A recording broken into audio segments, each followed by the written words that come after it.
This show is sponsored by idealworkspace.com, which promotes a healthier way of working through their adjustable standing desk. Check out their latest smart adjustable standing desk at altizen.com, altizen.com.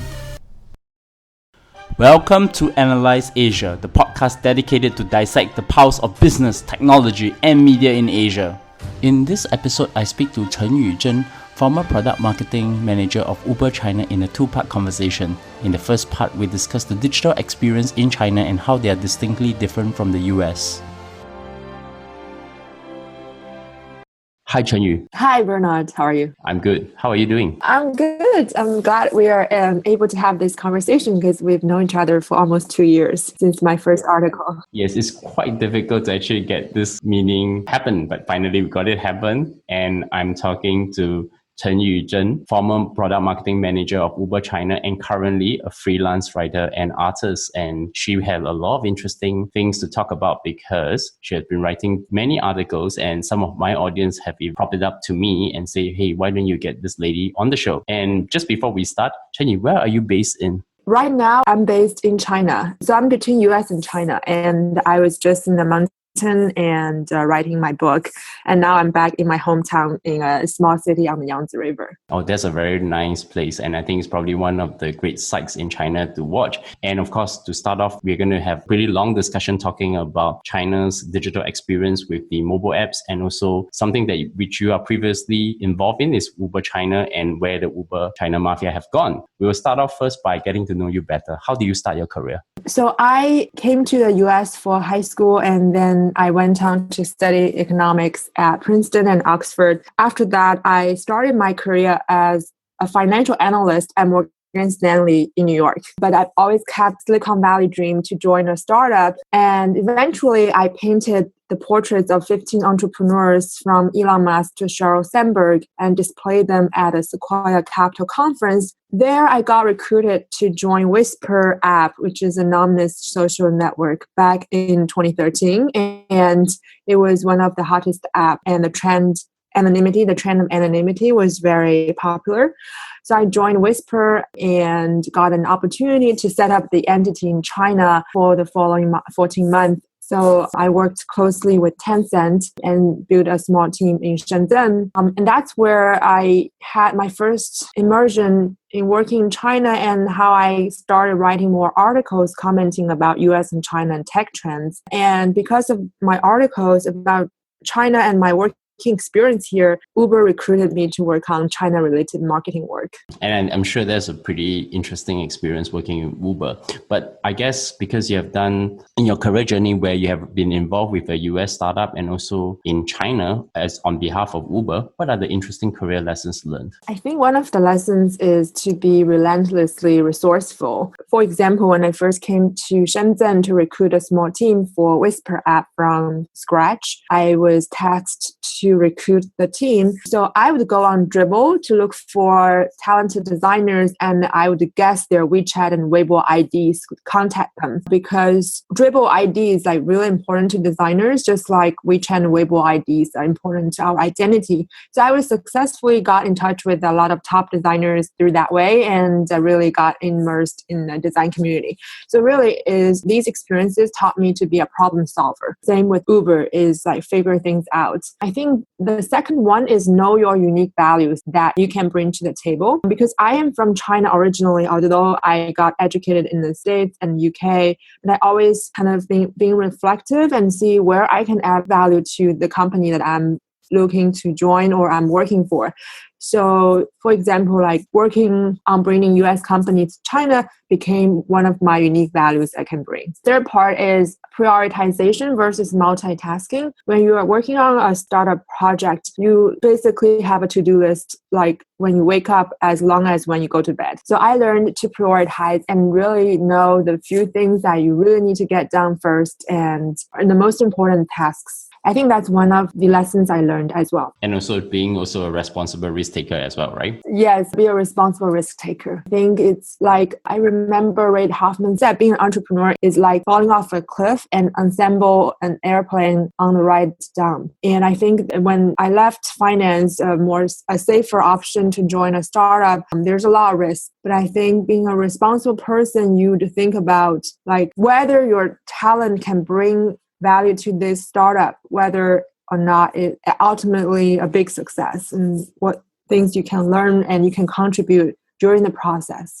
So since your experience after Uber and Whisper, what have you been up to these days? The focus of 2017 has been writing my first book, Knocking on 99 Doors, to be published in China in April. And it's based on the stories of living in different homes for 365 days via Airbnb. So I basically gave up my lease and lived in people's home for 365 days. And this book is about the people I met, the different type of homes encountered, and life wisdom I learned from my hosts. A lot of them are over 50. And I've also been writing more commentary about US and China. I think the Uber China article is one of them. Lastly, I rented an art studio and I've been painting pets and some commissioned artwork. So as a freelancer, I've kept myself busy, but really thankful for the structure and discipline that I learned from my previous work. I think this must be a great experience to actually live across China with different homes without a lease. And I think that the way you think about things, it changes your perspective in life. And I think this is where we come to the main subject of the day. I want to break it up into two conversations because I think that the first few articles you wrote about the digital user experience of Chinese, whether it's mobile or web apps, are very, very different from the way how mobile apps or websites actually operate in US or the rest of the world. So I want to basically start off. My first question is, what are 5 observations on the Chinese internet sector that you see today that's different from the rest of the world? Thank you for the question. I think China is changing so fast, and every half year when I come back, it's like a totally different decade. So one thing that is definitely makes China unique is China moves extremely fast. I say time passes in dog year here. So 1 year is like 10 years that has passed in China. For example, the whole bike sharing became popular late last year, and it just took off within a few months and become a national phenomenon and quickly expanded internationally. And Toutiao launched its own music short video community app, and within 6 months they acquired Musically and become a global company. So like the speed in China is just phenomenon. And on top of that, like I used to bring a lot of things from US back to China because it's hard to buy like vitamins and like really good nuts and other electronics from the US. But this time I brought nuts and vitamins home, but I can literally buy them on Taobao and Alibaba and even in stores now. So just through people's daily life, you can observe how things are changing fast. Secondly, the trend for 2017 in China has 4 major parts. First one is high-speed railway, although it's not directly a digital experience, but it's highly related to digital workers' experience and how Chinese society is changing. In the past decade, China has spent a lot of money building up infrastructure, and in 2017, you can really see the fruits. My hometown used to be 5 or 6 hours away from Shanghai, and it's really a hassle to go, but now it's 3 hours train ride. So the metropolitan area of Shanghai has really expanded. Hangzhou, the hometown of Alibaba, is now only 50 minutes from Shanghai. So the whole satellite metropolitan area has really become, for Shanghai, has really expanded. And that brings more commute, more collaboration. And there is Wi-Fi on the high-speed railway as well. So it's extremely convenient. And the second one is mobile payment. So even in the most remote village, a street vendor, you can buy your breakfast from a street vendor. You don't need to bring a wallet to the street anymore in China. So everything is done over mobile. And especially in 2017, is expanded to the 3rd, 4th, and 5th tier cities. So everywhere. And the third one that we're probably going to talk a little bit more about today is bike sharing, like Mobike and Ofo. Some people say that China is going back to our bike mode. So having ability to unlock a bike everywhere and ride around China is another trend. And the fourth one is e-commerce. So you click on a button and the food and products will appear at your door within 24 hours. And some housewives in China even consider remove their fridge because everything delivery is so efficient and fast. So those are 4 trends in China in 2017. The third part I want to point out is like China is far beyond copying the West. Great innovation is happening everywhere. In the past, people always say that only copy to China. But in fact, maybe some trends or some ideas were meant to be a copy of, say, Quora. The China equivalent is Zhihu, or like Weibo was originally designed to be an equivalent of Twitter, but it has to adapt to China local economy and China users' habits and expand it and become much more than what we know as a Quora. So we can't really take the face value. To give you an example, Wechat and Alipay are both Swiss Army knife kind of apps. Everything you need is a tap or scan away. I would order my taxi, pay for grocery, go Dutch with friends at a meal, top up my cell phone, or pay for water utility, or order a ferry ticket to Macau. Basically, you name it. Everything can be done over WeChat. That means like I don't need to bring a wallet, which I mentioned earlier. And on the hardware space, like DJI Zheng has become a global company and very, very popular from Hollywood to photographer enthusiasts. It's one of a global company, a new emerged global company that came out from China. So I say that Chinese consumers are really spoiled by the fast internet development and cheap labor because everything is so efficient. And the fourth one is global expansion via merger and acquisition. So every Chinese company, whether it's Alibaba or Tencent, they all have a goal to become a global company, not just satisfied being a dominant player in China, although we have over 1 billion people, to have its own ecosystem. In 2017, we saw that a few Chinese companies have been taking action abroad. Total purchased Musical.ly and Flipagram, complete their internationalization for their short video app. And Didi bought Brazilian car hailing company. In 2016, Didi acquired Uber China. So Chinese companies now have a lot of cash and they've trying to grow by one way is by buying international competitors, and the other way is really penetrating to global markets. Like Alipay has a branch in the US to enable Chinese travelers or locals to pay for restaurants with Alipay in California. Now they've enabled Alipay in airports as well. Chinese companies are not only buying international competitors, but also building up local presence. And that's going to be a trend you're going to continue to see in 2018 and beyond. Is these Chinese domestic companies now building their brand, especially manufacturing companies like in suitcases. Like we used to buy Samsonite, but now we have some really interesting domestic brands, and they may even have interest in going global. The fifth observation is that China is the center of hardware innovation and production. So CES is still happening, the Consumer Electronics Show. Last year, over 1,200 companies out of 4,000 vendors are from China, and this year, 1/3 of the vendors are from China, and Shenzhen alone has 500 companies who are at CES. And I started to run into American PR companies that are handling China hardware clients. So that's an interesting trend as well. And I think that according to my friend Ben Verharen, who usually covers CES, it seems that the amount of international presence in CES actually have grown pretty big and mainly dominated by Chinese hardware manufacturers. I mean, it used to be only just Samsung taking a big booth, but nowadays you have Huawei, you have DJI, you have all the other players entering this space. Interesting that you mentioned these 5 trends that's ongoing, and we also seen some pushback from US, like particularly recently Alibaba failed to acquire MoneyGram because of trade reasons, and of course the similar situation with Huawei and AT&T's deal fell apart, I think in the last few days ago.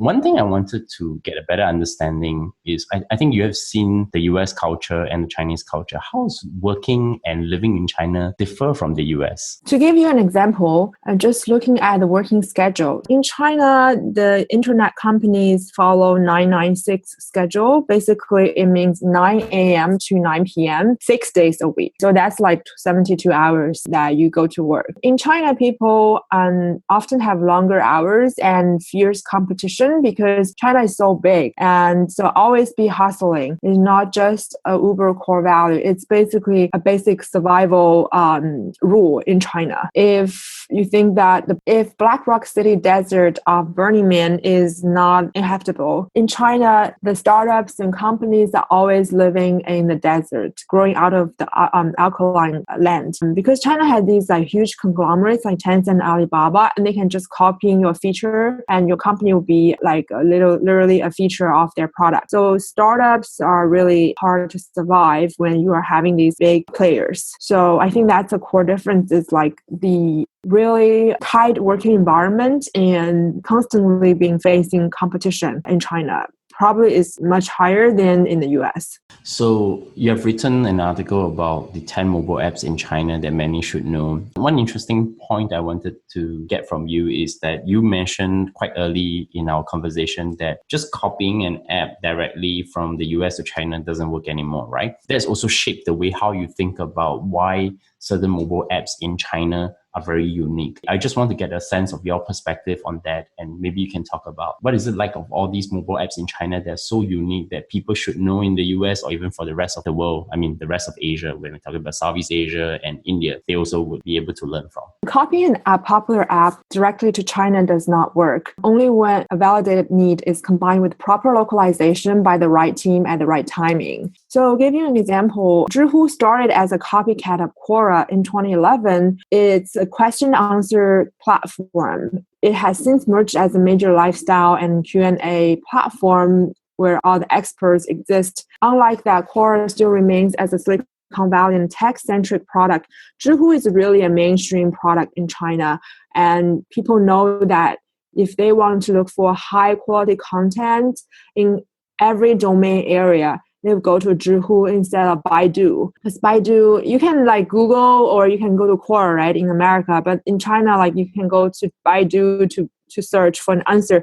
Or you go to Zhihu, you follow this expert and you will find the best answers. And I think that really goes back to the DNA of the founders. Because Zhihu's founders all come from media background. They've been in the media industry for over 10 years, or they are news reporters. And so they really understand how media works in China. And then that's how they spin Zhihu from a pure copy of Quora to a more like lifestyle, and people share their travel stories and travel hacks and like a lot of pictures, live streams, AMA, and like they even publish books and magazines. Like if you can publish with Zhihu, it's actually a really good credibility. So I think that's just an example. And the other one, I would say the second one I want to mention is Xiaohongshu, which is an e-commerce app. It means like little red book. It started as an e-commerce app to purchase overseas products, but it's different from like a pure product-based company where Xiaohongshu had its focus on community. So it's kind of like an Instagram type of community where people share the products they purchase from overseas, and they write commentaries and they write about the pros and cons. And based on these discussions, they have a really high retention community where people enjoy sharing the products they bought. And then from there, they have a really successful e-commerce.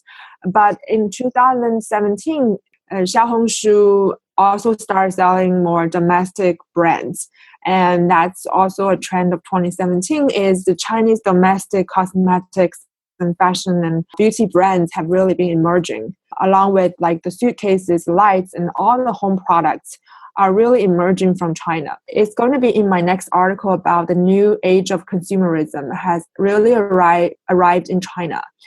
And to give you more context, so China is traditionally known as being a country of manufacturing. We would manufacturing like bags and clothing and all the different electronic parts for international brands. But the new trend in 2017 has been combining the traditional manufacturing capacity combined with the online marketing and user base from a big company like Xiaomi.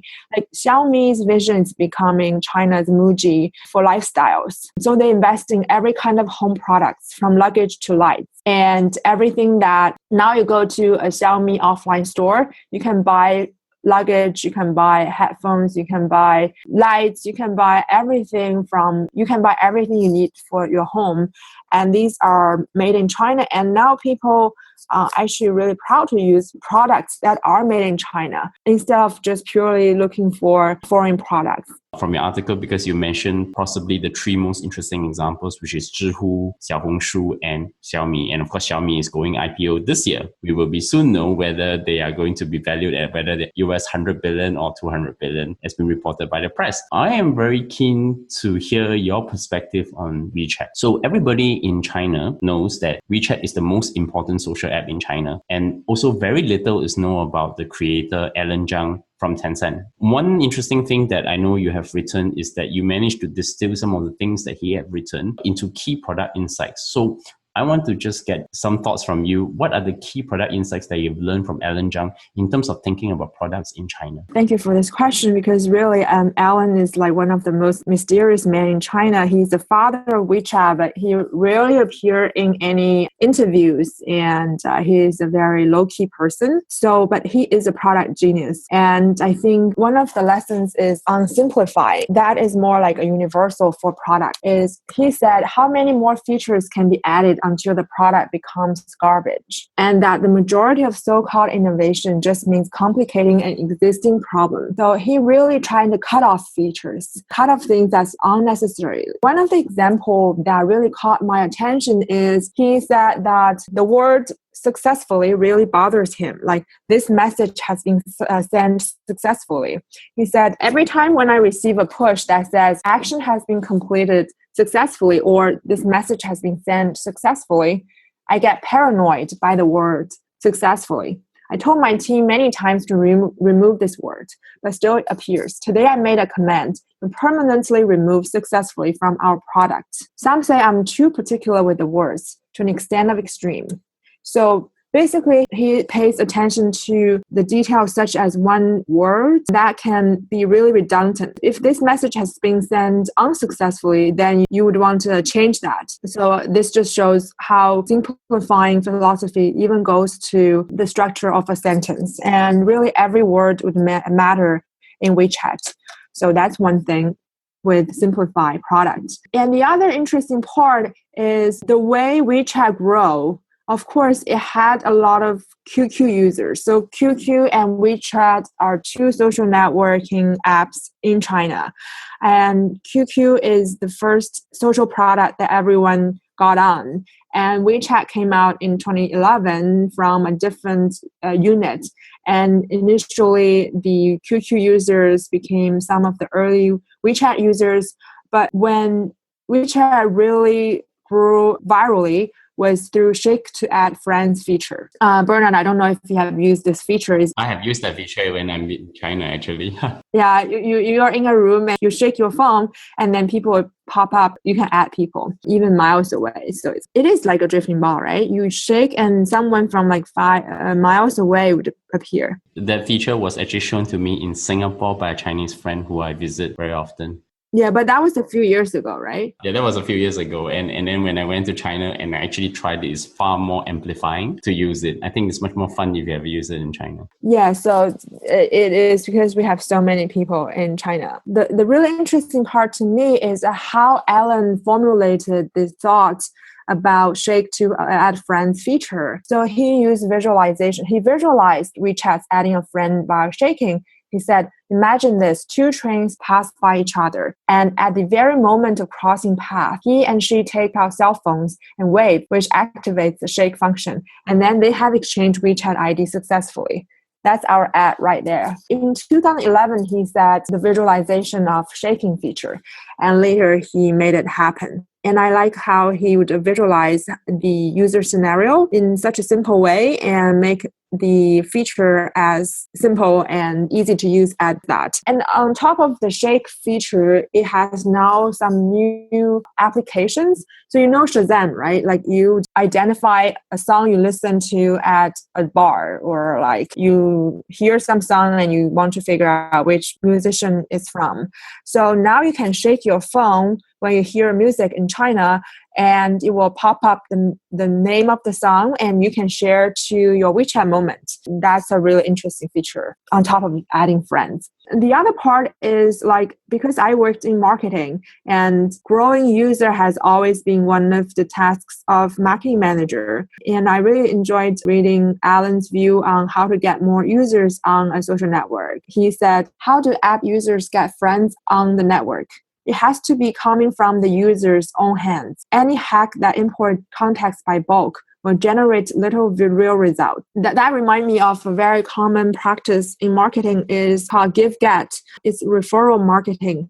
So if I am an Airbnb user, I would share my code, and my friend would get like $25 for their first trip, and I would get a kickback of like $20. Empowering every user to be your evangelist has been one of the best features to grow users. And I think it's very clear from Allen's thoughts about like your user is your best advocate to get more users on network. And they are like the nodes in a network, and the more nodes you have, like the more connections you bring to the network. Yes, the last one is the role of a PM. He said mobile product should be user-driven, not PM-driven.